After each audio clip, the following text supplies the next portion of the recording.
Il était l'espoir de la nation, mais un terrible accident a ruiné son destin. Voici l'histoire du duc Ferdinand d'Orléans, l'héritier qui devait relever la France.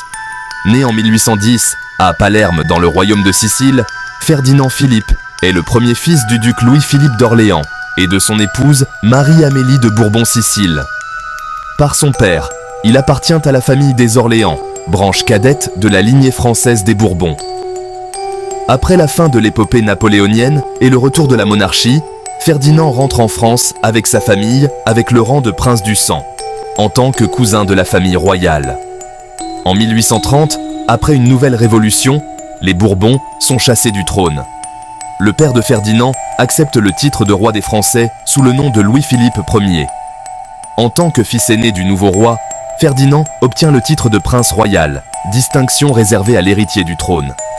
Jeune et talentueux, il est très populaire et proche des préoccupations du peuple. Pour beaucoup, il représente l'avenir de la monarchie. Libéral et ouvert à toutes les opinions, il est pour une plus grande prise en considération des oppositions au régime, y compris des républicains. Conscient de l'hostilité d'une partie des royalistes à l'égard de sa famille, il est favorable pour mettre fin à l'exil de ses cousins Bourbons et plaide pour une réconciliation entre les deux branches. Amateur éclairé de littérature, de musique et de beaux-arts, il montre un goût prononcé pour l'art et la culture française. Marié avec une princesse allemande, Hélène de Mecklembourg-Schwerin, Ferdinand est le père de deux fils, Philippe et Robert. En 1842, alors qu'il se rend en calèche à Neuilly, ses chevaux paniquent et accélèrent soudainement. Mal installé, Ferdinand est projeté hors de la voiture.